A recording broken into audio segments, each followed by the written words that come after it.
बच्चों, आज हम लोग गजानन माधव मुक्ति बोध का सहर्ष स्वीकारा है नामक कविता की व्याख्या देखेंगे। सहर्ष स्वीकारा है में गजानन माधव मुक्ति बोध जी कहते हैं अपने प्रिय को संबोधित करते हुए उनका प्रिय, उनका गुरु, उनकी माँ अथवा उनकी प्रेयसी हो सकती है। यह रहस्यवादी कविता है, अर्थात शुरू से लेकर के अंत तक केवल रहस्य ही भरा हुआ है। जो कुछ भी बातें मिलेंगी वह रहस्य भरी बातें इसमें इन्होंने किया है।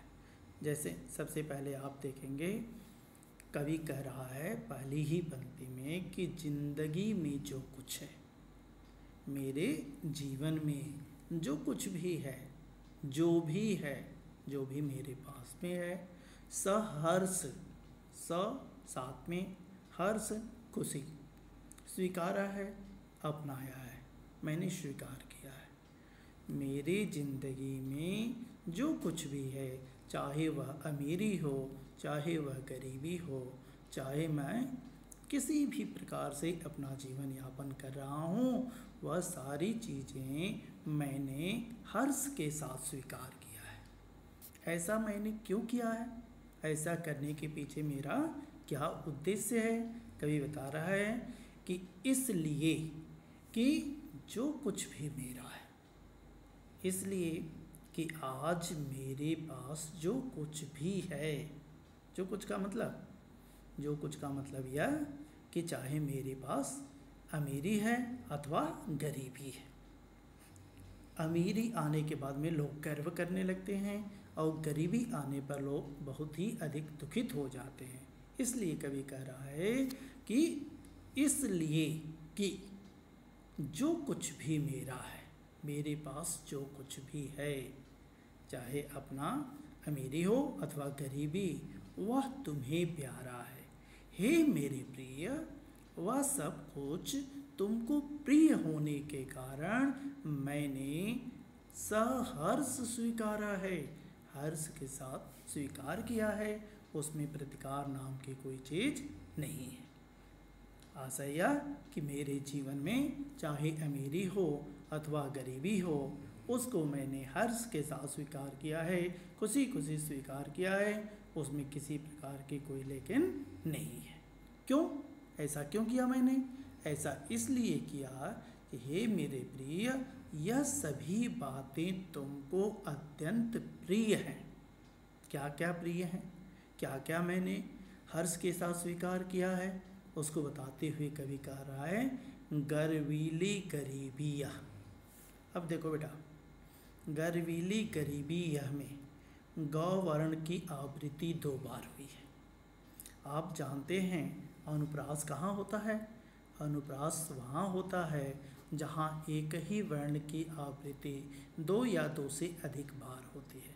तो यहाँ पर आप देखेंगे गर्वीली गरीबी यह, गर्वीली गर्व करने वाली, गरीबी यह मेरे जीवन में यह गर्व करने वाली जो गरीबी है।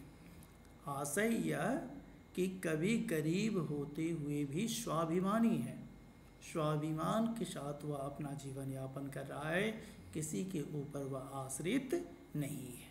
इसलिए इन्होंने कहा कि गर्वीली गरीबी यह, गर्वीली विशेषण है किसके लिए? गरीबी, गरीबी के लिए। कवि गरीब होते हुए भी स्वाभिमान के साथ अपना जीवन यापन कर रहा है। इसलिए इन्होंने कहा कि गर्वीली गरीबी यह, ये गंभीर अनुभव, ये मेरे भरे पूरे जो अनुभव हैं, यह अनुभव और क्या, सब कुछ, चाहे मेरे पास अमीरी हो या गरीबी हो, मेरे जीवन के जो गहरे अनुभव हैं अथवा क्या क्या क्या मेरे पास में है, क्या कह रहा है? यह विचार वैभव। अब देखो बेटा, पुनः विचार वैभव में सामासिक शब्द है, योजक शब्द है, योजक चिन्ह है। योजक चिन्ह के माध्यम से दोनों को जोड़ा गया है, विचार और वैभव। क्या आशय क्या निकलेगा? विचार रूपी संपन्नता, तो जहाँ रूपक लगे, जहाँ रूपी होता है वहाँ पर आपका रूपक अलंकार हो जाता है। यहाँ पर रूपक अलंकार होगा कि यह विचार वैभव, यह मेरे भरे पूरे विचार, सब कुछ, क्या क्या, दृढ़ता, तटस्थ रहना, चाहे मेरे पास गरीबी हो या अमीरी हो, मैं बिल्कुल तटस्थ रहता हूँ, कभी किसी प्रकार से विचलित नहीं होता हूँ। तो इसलिए इन्होंने क्या शब्द का प्रयोग किया, दृढ़ता का इन्होंने प्रयोग किया है। दृढ़ता का मतलब मजबूती, मजबूती के साथ मैं उसको झेलता रहता हूँ, चाहे मेरी गरीबी हो अथवा मेरी अमीरी हो, सब के सब। दृढ़ता या भीतर की सरिता, भीतर की सरिता, सरिता का शाब्दिक अर्थ क्या होता है, नदी। नदी क्या है, क्या हृदय में कोई नदी बहती है, नहीं। नदी क्या है, नए नए उठने वाले विचार को ही यहाँ पर क्या किया गया है, सरिता कहा गया है, नदी कहा गया है। इसलिए इन्होंने कहा कि भीतर की सरिता यह अभिनव, अभिनव का मतलब नया, नए नए उठने वाले विचार रूपी जो वैभव है, संपन्नता है, सब, वह सब कुछ क्या मौलिक है, क्या है, वास्तविक है। मौलिक का मतलब क्या होता है, वास्तविक, मौलिक है। अब इसमें देखिए, मौलिक है के बाद कामा लगाया, कामा लगाया कवि का मतलब यह कि इसका अर्थ हम ऊपर वाली लाइन से लेंगे, ऊपर वाली लाइन के साथ में इसको जोड़ दिया आपने। उसके बाद पुनः मौलिक है इन्होंने लिखा है, तो दूसरी मौलिक है का अर्थ हम दूसरी पंक्ति, नीचे वाली पंक्ति के साथ लेंगे। इसलिए मौलिक है, वास्तविक है, अर्थ एक ही निकलेगा, मौलिक है, वास्तविक है, इसलिए ऐसे कि पल पल में, हर एक क्षण क्षण में, पल पल आप जानते हैं जहाँ एक ही शब्द दो बार आता है और अर्थ एक ही देता है, वहाँ पर क्या पुनरुक्ति प्रकाश अलंकार होता है। तो यहाँ पर क्या हो जाएगा, पुनरुक्ति प्रकाश अलंकार होगा। इसलिए कि पल पल में, एक एक क्षण में जो कुछ भी जागृत है, जो कुछ भी मेरे पास चेतन रूप में है, चेतना अवस्था में है, जो कुछ भी जागृत है, जो कुछ भी मेरे पास जागृत अवस्था में अपलक है, निरंतर है, संवेदन तुम्हारा है। हे मेरे प्रिय, चाहे मेरे पास गतिशील चेतना है, प्रेरणा है या उपलब्धि है, उसमें तुम्हारी ही प्रेरणा कार्य कर रही है। अर्थात यदि तुमको यह सारी चीज़ें प्रिय नहीं होती तो आज ये सारी चीज़ें मुझको भी प्रिय नहीं होती।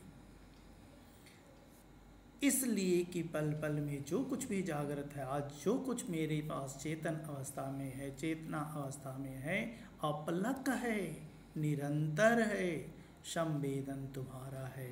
हे मेरे प्रिय, यह सब कुछ क्या है, आप ही के कारण है। संवेदना का मतलब क्या होता है, अनुभूति होता है, भावना होता है, प्रेरणा होता है।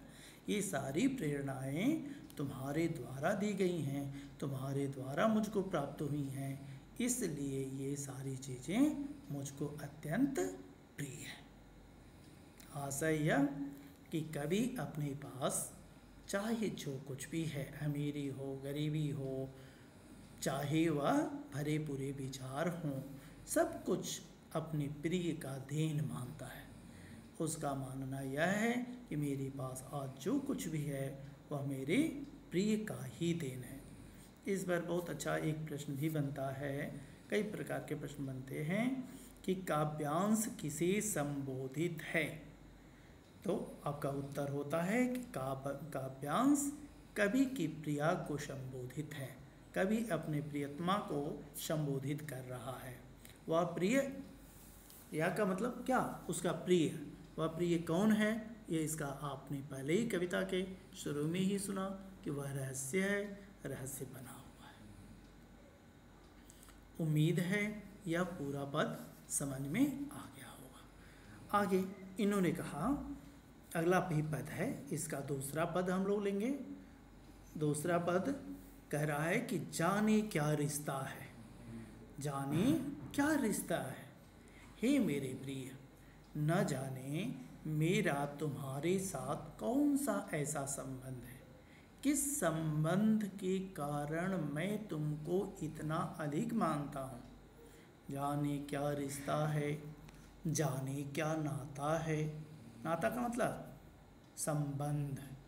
न जाने कौन सा तुमसे मेरा संबंध है, जिस संबंध के नाते मैं तुमको इतना अधिक लाइक करता हूँ, पसंद करता हूँ, चाहता हूँ। क्या? जितना भी उड़ेलता हूँ, जितना भी उड़ेलता हूँ। उड़ेलना का मतलब गिराना होता है। यहाँ क्या होगा, अपने हृदय के अंदर से मैं जितना भी तुम्हारे प्रति जो भाव है उस भाव को बाहर करता हूँ, जितना भी उड़ेलता हूँ। क्या? भर भर फिर आता है। भर भर मानो कोई एक ऐसी जगह है जहाँ से मैं उन विचारों को निकाल निकाल करके बाहर करता हूँ, लेकिन पुनः वे विचार आ करके उस खाली स्थान को, जहाँ से वह भरे पूरे विचार निकलते हैं, उस स्थान को पुनः क्या करते हैं, भर देते हैं, खाली रहने ही नहीं देते। यहाँ भी पुनः देखेंगे, भर भर शब्द आया है। भर भर दो बार आया है। एक ही शब्द दो बार आता है तो आपको पता है वहाँ पर क्या, पुनरुक्ति प्रकाश अलंकार होता है। तो इसमें भी क्या है, पुनरुक्ति प्रकाश अलंकार है। भर भर फिर आता है। पुनः वह स्थान, खाली हुआ स्थान क्या होता है, भर जाता है। वह सारे विचार पुनः भर जाते हैं। दिल में क्या झरना है, कवि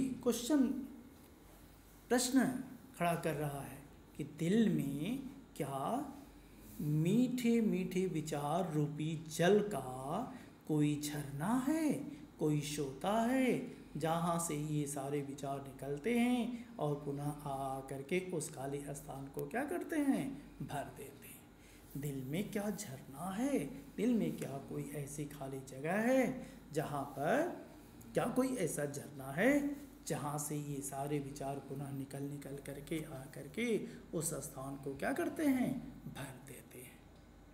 मीठे पानी का सोता है अथवा मीठे पानी का, मृदुल जल का कोई ऐसा सोता। सोता का मतलब क्या होता है बेटा, सोता का मतलब होता है स्रोत।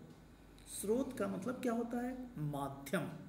ऐसा कोई माध्यम है, जैसे कोई गड्ढा हो, कोई खाली स्थान हो, कोई पात्र हो जिसमें जल भरा हुआ हो और उसमें से आप पानी निकाल देते हैं, लेकिन यदि उसमें कोई आने का स्रोत हो, टोटी लगी हुई हो या धीरे से कहीं से छिद्र हो जहाँ से पानी पुनः आ करके क्या भर जाता हो, तो इन्होंने कहा कि दिल में क्या झरना है। इसका कारण तो यही हो सकता है कि दिल में कोई मीठे पानी का, उठने वाले विचारों का कोई झरना हो, जहाँ से यह खाली हुआ स्थान पुनः भर जाता है। मीठे पानी का सोता है अथवा मीठे मृदुल जल का, यहाँ जल किसका प्रतीक है, उठने वाले विचार का। मीठे पानी का सोता है, कोई ऐसा स्रोत है जहाँ से मैं उसको बाहर निकालता हूँ और पुनः वह स्थान क्या होता है, भर जाता है। भीतर वह, ऊपर तुम। हे मेरे प्रिय, मेरे हृदय के अंदर, मेरे हृदय के भीतर वह सब कुछ है, तुम्हारा प्रेम है। ऊपर तुम, और उन सभी प्रेम के ऊपर तुम क्या विराजमान हो। कैसे? ठीक वैसे ही विराजमान हो जैसे मुस्काता चाँद ज्यों धरती पर। जैसे धरती के ऊपर क्या है, चंद्रमा है। जैसे धरती के ऊपर चाँद है, धरती के ऊपर चंद्रमा है, और वह चंद्रमा हमेशा मुस्कुराता रहता है, हमेशा प्रसन्नचित्त रहता है, चमकता रहता है। मुस्काता चाँद ज्यों, ज्यों जैसे, मानो, मन मानो, जन जानो, मनहु जनहु आदि शब्द जहाँ पर आते हैं वहाँ पर क्या उत्प्रेक्षा अलंकार होता है। तो मुस्काता चाँद ज्यों, मानो चाँद मुस्कुरा रहा हो, जो धरती पर, जैसे धरती पर रात भर, पूरी रात, मुझ पर, मेरे ऊपर, त्यों, ठीक वैसे ही तुम्हारा ही खिलता हुआ चेहरा है, ठीक वैसे ही मेरे ऊपर तुम्हारा खिलता हुआ चेहरा, तुम्हारा प्रसन्नचित्त चेहरा हमेशा विराजमान रहता है, वह हटाने से भी हटता नहीं है। यहाँ इनके प्रिय की तुलना की गई है किससे? चंद्रमा से। धरती की तुलना की गई है इनके प्रेम से, अर्थात जिस प्रकार से धरती के ऊपर चंद्रमा होकर के पूरी रात चमकता रहता है, ठीक वैसे ही इनके प्रेयसी का जो चेहरा है इनके सामने हर समय रहता है। ऐसा मालूम होता है कि वह चंद्रमा हो, उससे प्रेम रूपी क्या चांदनी हर समय सर्वत्र छिटकती रहती है और सबको क्या प्रकाशित करती रहती है, ऐसा देखने से अनुमान होता है। तो कवि ने कहा कि भीतर व ऊपर तुम मुस्काता चाँद ज्यों धरती पर, रात भर क्या मुझ पर त्यों, मेरे ऊपर भी त्यों, ठीक वैसे ही तुम्हारा ही, हे मेरे प्रिय, तुम्हारा ही क्या खिलता हुआ चेहरा है, मुस्कुराता हुआ चेहरा हर समय मेरे सामने रहता है, वह हटाने से भी कभी हटता नहीं है। उम्मीद है कि यह भी बात हमारे बच्चों को, हमारे छात्र छात्राओं को समझ में आ गया होगा। तो इस तरीके से ये गजानन माधव मुक्ति बोध जी की सहर्ष स्वीकारा है नामक कविता का हम लोगों ने एक पद संख्या 1 और 2 की व्याख्या, अर्थात 2 पद की व्याख्या हम लोगों ने देख लिया। शेष अंश की व्याख्या हम लोग देखेंगे वीडियो के नेक्स्ट क्या अंश में, अर्थात अगला वीडियो में इसका अगला अंश प्रेषित करूँगा। आज के लिए बस इतना ही, धन्यवाद।